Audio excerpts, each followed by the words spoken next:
हारने का हक मुझे नहीं तो किसे मिलेगा। हम दोनों मिलकर कभी कभी मजदूरी का काम करते, जो पैसे मिलते उनसे किताबें खरीदते, उससे कपड़े लेते या घर की सब्जी लेकर आते। इस तरह घर चलाने में हम दोनों एक दूसरे की भी मदद कर रहे थे। जब हम दोनों के पास पैसे नहीं होते तो हम मुश्किल में होते, वरना कभी ना कभी जब मेरे पास पैसे ना हो तो मुन्ना के पास होते, मुन्ना के पास थोड़े पैसे ना हो तो मेरे पास होते। हम एक दूसरे का काम चलाया करते। इस तरह हमने 12वीं तक पढ़ाई कर ली थी। हर कोई कहा करता था कि तो पढ़ाई में पैसे गंवाते जा रहे हैं, ये आगे कुछ कर नहीं पाएंगे। लेकिन हम कॉलेज में भी पढ़ना चाहते थे। शायद कॉलेज गरीबों के लिए नहीं बने, हमारे पास वो फीस देने के पैसे ही नहीं थे। जब हम कॉलेज में गए थे तो कॉलेज की फीस, एडमिशन फीस, ये फीस वो फीस, समझ में नहीं आ रहा था इतने पैसे कहाँ से लेकर आए। तो मैंने मुन्ना को साफ साफ कह दिया, लगता है 3-4 साल तो हमें पैसे कमाने में लग जाएंगे, कॉलेज में हम पढ़ नहीं पाएंगे। शायद यहीं तक पढ़ने की इजाज़त भगवान ने हमें दी है। मुन्ना कह रहा था, कोई बात नहीं, हम काम करेंगे, हम बहुत ज़्यादा अमीर हो जाएंगे। मैं अमीर तो होना चाहता था, लेकिन फिर भी जो ज़िंदगी मिली है उससे खुश था। ये बदला तब जब मेरी दोस्त मंजू, जो मेरी क्लास में पढ़ा करती थी, मुझे अपना सबसे अच्छा दोस्त कहा करती थी। जब मैं स्कूल जाता था तो उसके नोट्स बनाता था, उसके लिए बहुत सारा काम करता था। मुझे वो बहुत ज़्यादा पसंद आने लगी थी। उसने अपनी एडमिशन कॉलेज में करवा ली थी।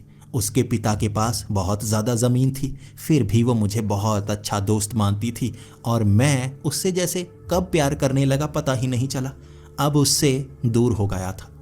4 महीने वो कॉलेज में पढ़ी और मुझसे धीरे धीरे मिलना उसने कम कर दिया।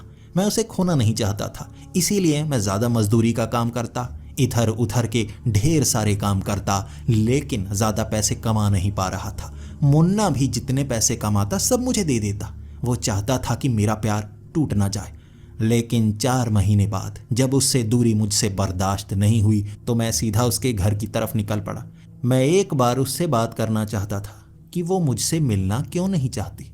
जब वो घर से बाहर आई, मुझे देखते ही कहने लगी, देखो मैं तुमसे मिलना नहीं चाहती, मैं अब कॉलेज में पढ़ती हूँ और तुम यार 12वीं तक रह गए, इसीलिए मैं तुम्हें अब दोस्त नहीं बना सकती, वहाँ मेरे नए दोस्त बने हैं।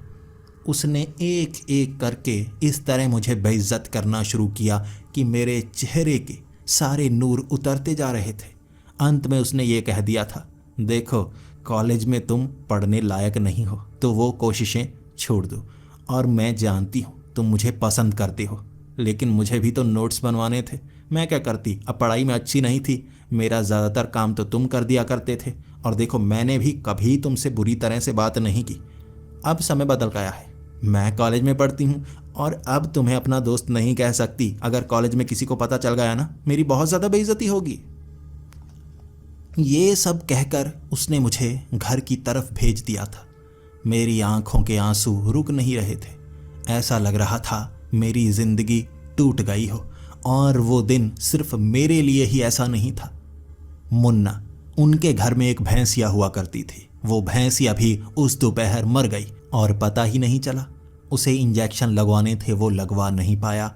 उसने ज़्यादा पैसे मुझे दे दिए थे। उसकी भैंसिया मर गई और मुन्ना बहुत ज़्यादा रोए जा रहा था। मंजू मुझसे दूर हो गई थी, मैं रोए जा रहा था। उस रात हम दोनों जैसे रोते ही रहे। उस रात मुन्ना मेरे घर आया हुआ था, क्योंकि मेरे माता पिता मौसी के पास गए हुए थे। मैं घर में अकेला था तो मुन्ना को घर में बुला लिया। पूरी रात बस हम रोते ही रहे। मैं रो रहा था मंजू के कारण, मुन्ना रो रहा था भैंसिया के कारण। हम दोनों का दिल टूट चुका था, और जब सुबह के 5 बज चुके थे हम सोए ही नहीं, और हमने एक निर्णय ले लिया था, अमीर होकर दिखाएंगे, पैसा कमा कर दिखाएंगे। ये दुनिया पैसों वालों की है, हम जैसों की नहीं है, इसीलिए हमें भी अमीर बनना है। गरीब नहीं मरेंगे, कोशिश करेंगे अमीर होने के लिए, चाहे हमें कुछ भी करना पड़ जाए। हम जो मजदूरी किया करते थे उसमें ज़्यादा पैसे नहीं मिलते थे। अब ये तो हमें समझ में आ गया कि हम ज़्यादा पैसे इस तरह से नहीं कमा सकते। आखिर अमीर लोग क्या करते हैं, कैसे पैसे कमाते हैं, हम भी वो करना चाहते थे। फिर मैंने रिसर्च करना शुरू कर दिया। शहर के जितने अमीर थे जानबूझकर उनसे काम मांगने के लिए जाता, उनसे बातें करने लगता। आखिर वो क्या करते हैं, कैसे पैसा कमाते हैं, क्या वो भी गरीब थे, फिर अमीर कैसे हुए। कई लोग अपनी कहानी बताने लगते, घंटों तक बोर कर देते। कुछ लोग अजीब डरावनी कहानियां सुनाने लगते। उसके बाद एक ऐसे आदमी के पास पहुंचे जो जादूगर था। वो मेले में जादू दिखाया करता था और हमें भी जादू दिखाता जा रहा था। मैं तो सच में उसके जादू देखकर हैरान हो गया। अपने हाथ से वो पत्ते गायब कैसे कर देता था। तो मुन्ना ने भी मेरी तरफ देखकर कहा, यार ये काम तो बहुत अच्छा है, देख तो सही कहाँ गायब कर देता है। हमने उस आदमी से कहा, क्या आप ये काम हमें सिखा सकते हैं। पहले तो वो हमारे चेहरे की तरफ देख रहा था, फिर उसने कहा, सिखाया तो मैंने कभी नहीं किसी को, मैं अपनी अलग फीस चार्ज करने के बारे में सोच तो रहा हूँ। फिर उसकी नज़र हमारे कपड़ों की तरफ पड़ी। मेरे उस शर्ट में 2-3 छेद थे और 2-3 छेद ही मुन्ना की शर्ट में थे। फिर वो नीचे देखकर कहने लगा, चलो कोई बात नहीं, हर बार फीस की ज़रूरत थोड़े ना होती है, थोड़ा काम मैं तुम्हें भी सिखा सकता हूँ। मेले में छोटे मोटे जादू तुम भी दिखा देना, असिस्टेंट तुम भी बन लेना, मैं पैसे नहीं लूँगा और इससे तुम्हारे भी थोड़े बहुत पैसे बन जाएंगे। और अगर इस जादू का सही इस्तेमाल करोगे बहुत ज़्यादा पैसे कमाए जा सकते हैं, मेरा यकीन करो। अब हम उल्टे पुल्टे तरीके अपनाने लगे थे। हमने उससे जादूगरी सीखनी शुरू कर दी। जैसे जैसे हम जादू सीखते गए हम ये समझते गए ये सभी एक ट्रिक थी। पहले तो मुझे लगा था ये किस तरह से पैसे अपनी जेब से निकाल लेता है, उंगलियों से निकाल लेता है। मुन्ना भी ये कह रहा था हम भी उंगलियों से पैसे निकाल निकाल कर अमीर हो जाएंगे। फिर समझ में आया ये तो एक ट्रिक थी, उसने जेब में पहले ही पैसे छिपाए हुए होते, वो कहीं से ये पैसों को प्रकट नहीं करता था, जेब से निकाल कर सामने देता था। ये चीज़ ने हमें दुख दिया था। 4 महीने बर्बाद हो गए थे, लेकिन उससे ढेर सारी ट्रिक सीख ली थी।